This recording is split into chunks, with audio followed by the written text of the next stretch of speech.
Graça e paz, com muita alegria. Hoje vamos compartilhar um pouco da palavra de Deus. Se encontra no livro de Zacarias, capítulo 4. Abra sua Bíblia e vamos fazer essa leitura. Zacarias, capítulo 4, versículo 6.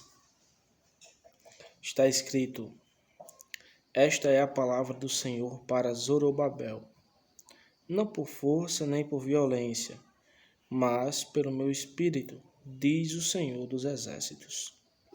Amém.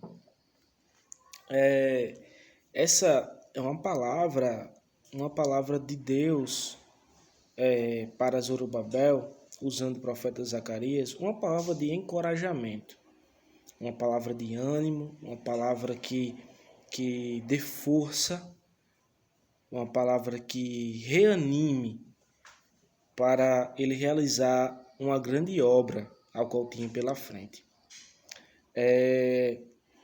O povo judeu tinha acabado de voltar de um cativeiro, né? E Deus tinha dado uma missão, e a missão era a reconstrução do templo. Então, Deus levantou homens valorosos, para liderar e encorajar o povo judeu, os remanescentes, né? Nessa tarefa da reconstrução do templo.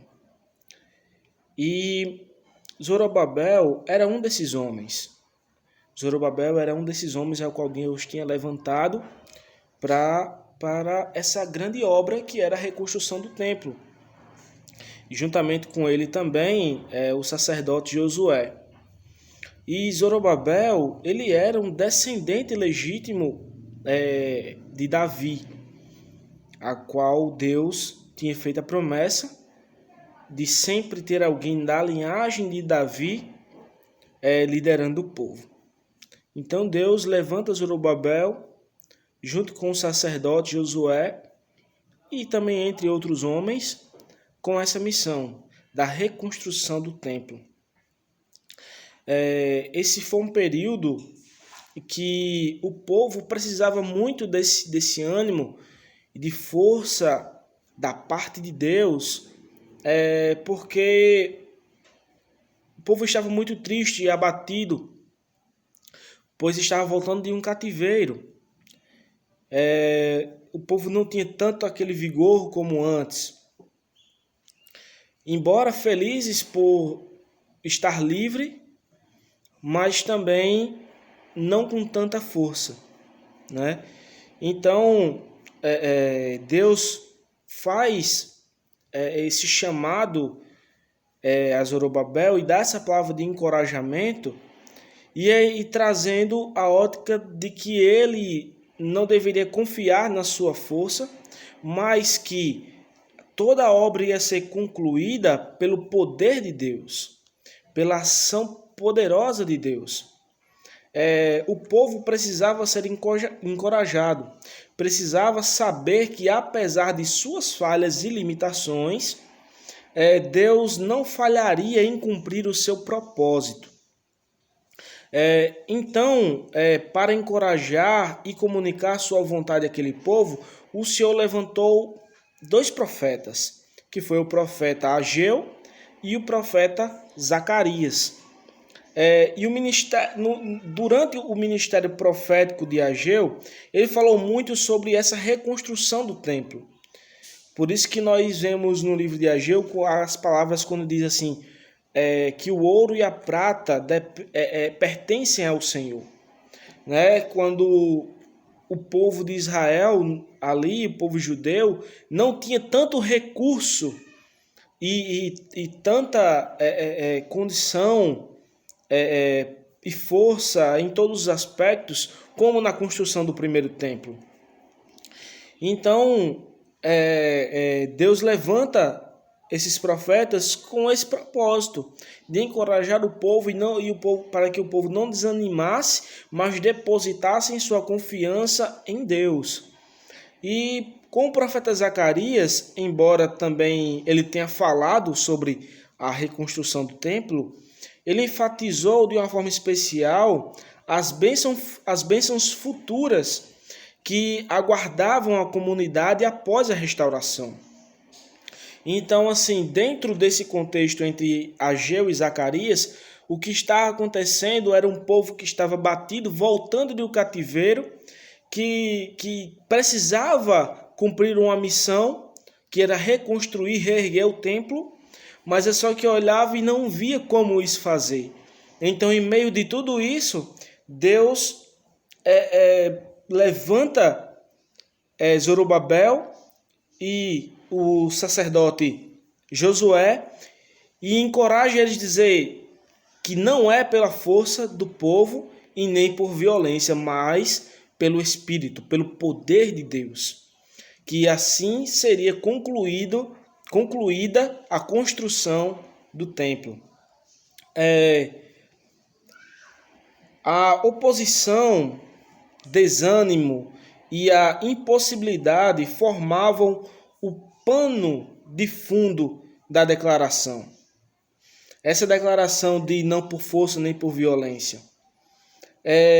A reconstrução do templo havia sido iniciada anos antes dessa declaração, mas a obra não estava sendo nada fácil. Oposições internas e externas ameaçavam a conclusão da obra. Além disso, o próprio povo estava abatido, intimidado diante das suas próprias limitações e incapacidades.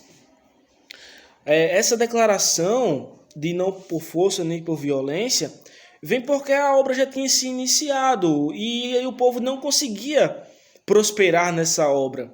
O povo se via limitado e sem força para continuar. Em meio a tudo isso, Deus faz, não é por força de vocês. Deus mostra que, embora as limitações que eles tivessem, Deus iria cumprir o propósito, Deus iria cumprir aquilo que ele tinha prometido fazer. Deus tem uma promessa. E essa promessa que Deus faz, ela não fica pelo meio do caminho. Quando Deus dá uma promessa, quando Deus ele tem um propósito, esse propósito de Deus ele cumpre.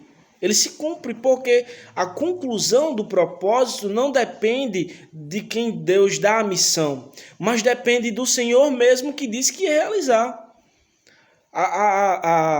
Quando Deus chama um profeta para exercer determinada função e ele quer alcançar o objetivo é alcançado porque é a vontade de Deus, independente do profeta. O profeta é apenas um instrumento nas mãos do Senhor, que é o dono da obra.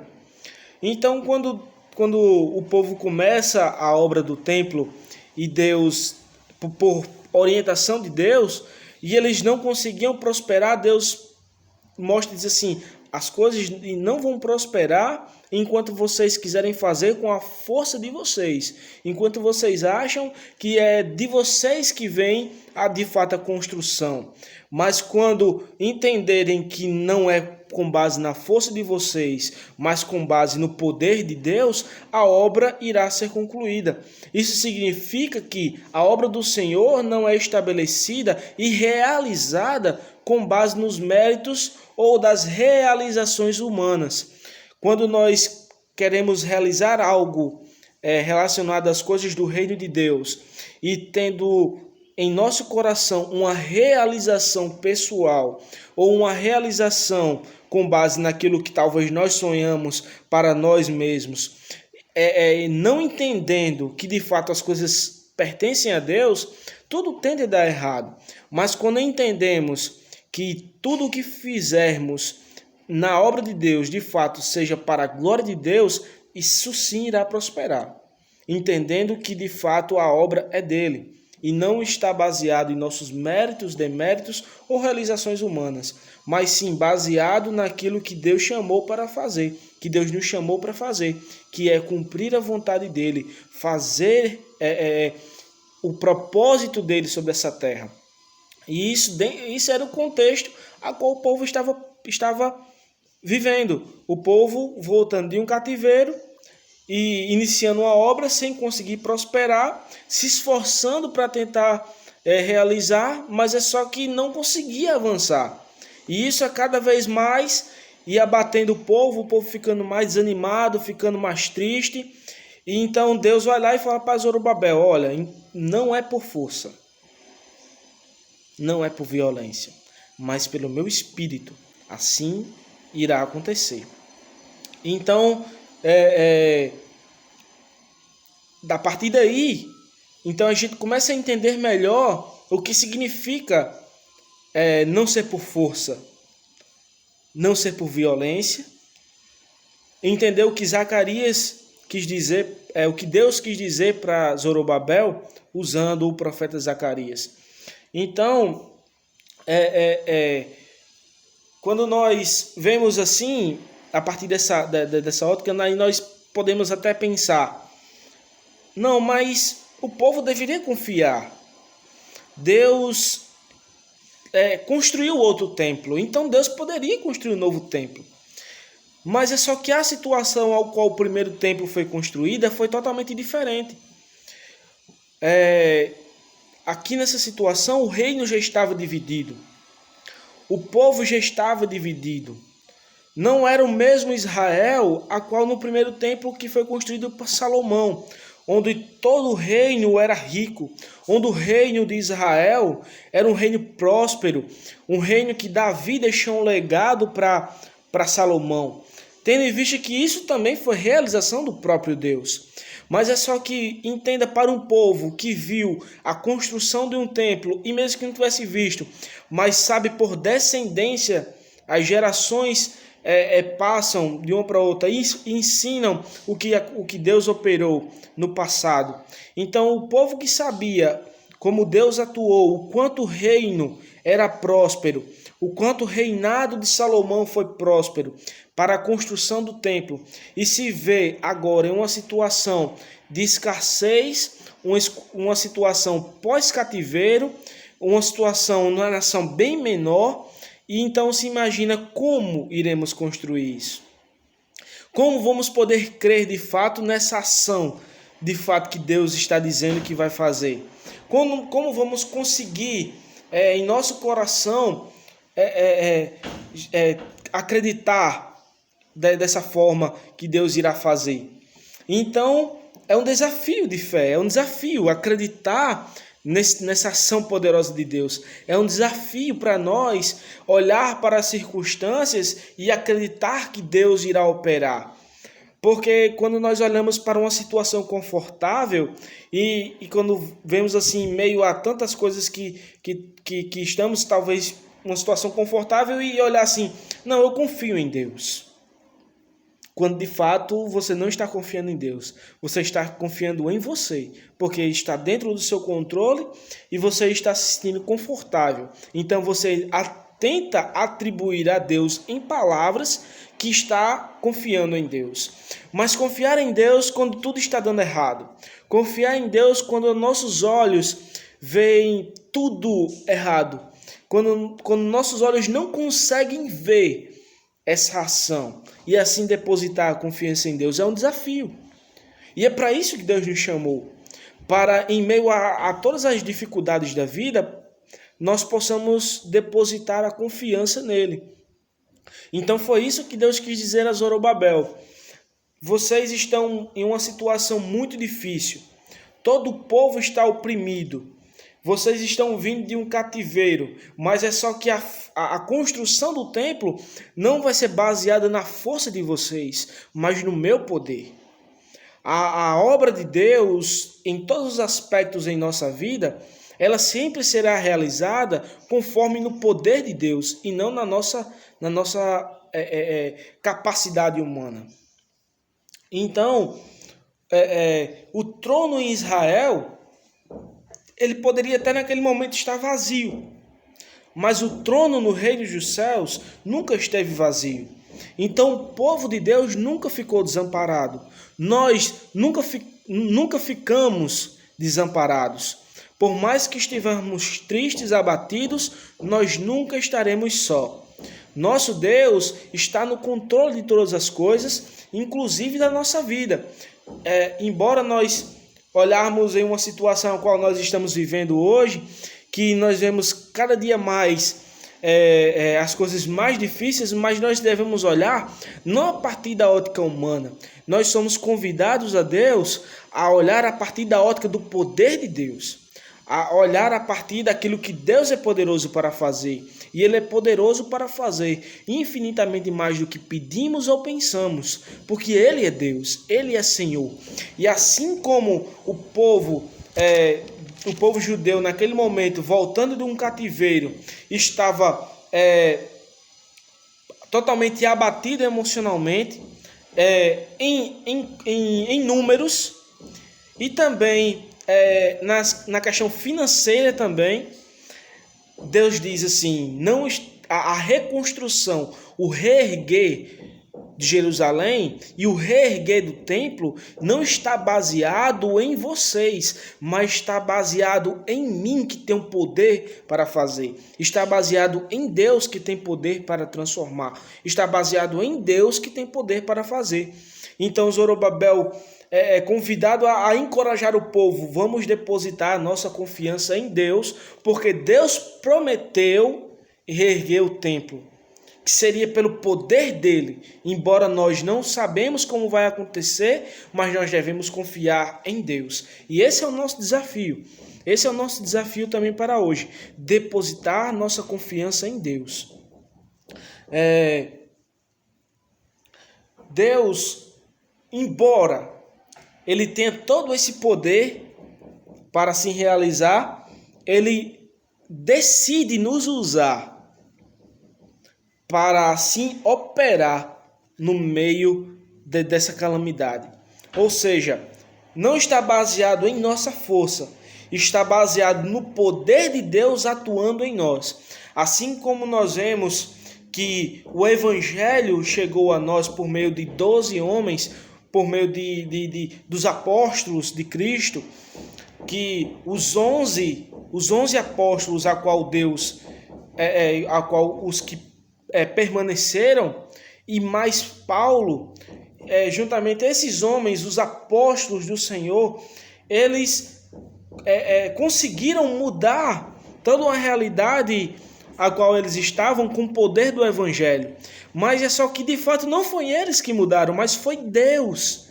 Foi Deus quem operou, foi Deus quem fez grandes coisas. Homens limitados e falhos, um pequeno grupo de cristãos conseguiu fazer grandes coisas, que de tal modo que hoje nós temos acesso ao Evangelho, hoje nós temos acesso à Palavra de Deus, hoje nós fomos alcançados por essa graça, por causa que Deus atuou na vida de homens. Então, o que é que isso significa? Que Deus é quem faz a obra, mas Ele faz a obra usando homens limitados. Aquele povo que era limitado conseguiu reerguer o templo, porque Deus operou na vida deles. Então, o que é que Deus quer dizer com essa afirmação? Não busque fazer sozinho, mas deposite a confiança em mim. Depositar a confiança em Deus e confiar na ação poderosa de Deus. Zorobabel e Josué, o sacerdote, eram seres humanos limitados que não tinham recurso necessário para concluir a obra.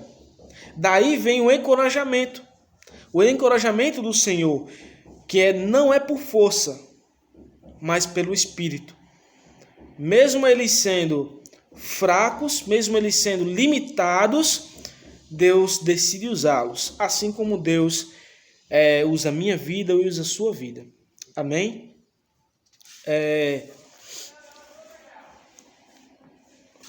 Quando nós vemos o que aconteceu no primeiro reinado, Salomão construiu o primeiro templo e ele contava com um exército de operários.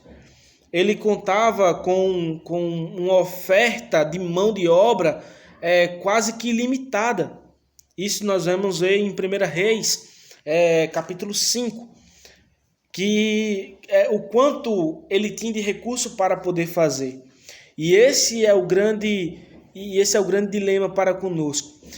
Claro que aqui foi uma situação a qual o próprio Deus proporcionou para o reinado de Salomão, mas nós somos muito tendenciosos a acreditar na nossa força quando nós temos o recurso para fazer, quando nós temos condições e nós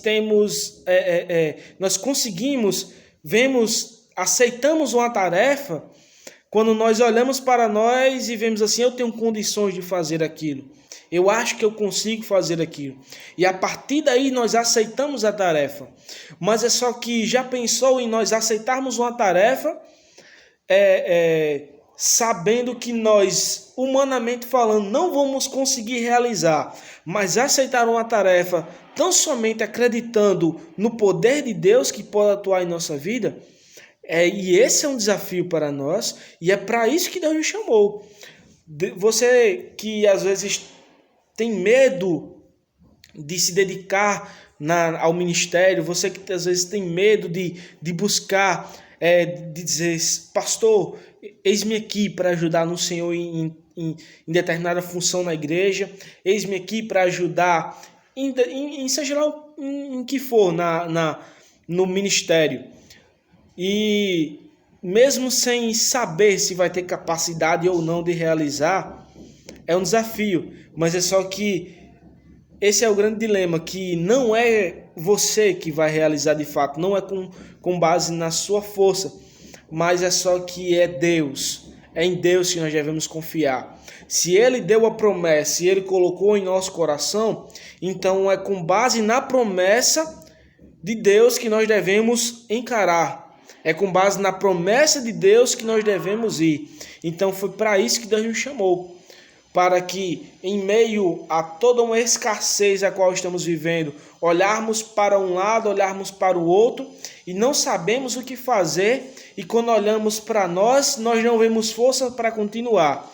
Aí nós olhamos para a palavra de encorajamento que Deus deu para Zorobabel, em dizer que não é por força nem por violência, não é com base nos seus méritos, não é com base na sua sabedoria, não é com base no seu recurso, não é com base em nada disso, mas como as coisas são minhas e os propósitos são meus, então é baseado no meu poder. É assim que funciona no reino de Deus. É assim que Deus opera em nosso meio. E é com essa palavra, a palavra de encorajamento que Deus dá para Zorobabel, a palavra que Deus dá para o povo dele, a palavra que Deus dá para a sua igreja, em tempos de dificuldades, quando nós olhamos e fazemos o que vamos fazer, o que será de nós? Quando nós olhamos e fazemos assim, nós de fato não temos o que fazer, nós não temos força não temos força nem recurso para conseguir reerguer, mas quando nós fazemos assim, a obra é de Deus, a promessa é de Deus, tudo pertence a Deus, então é pelo poder de Deus que vai continuar, é pelo poder de Deus que vai prosseguir, e é com base nisso que nós devemos depositar nossa fé, acreditando sempre e que tudo pertence ao Senhor. Essa declaração, não por força nem por violência, mas pelo meu espírito, é muito mais do que uma mensagem para Zorobabel.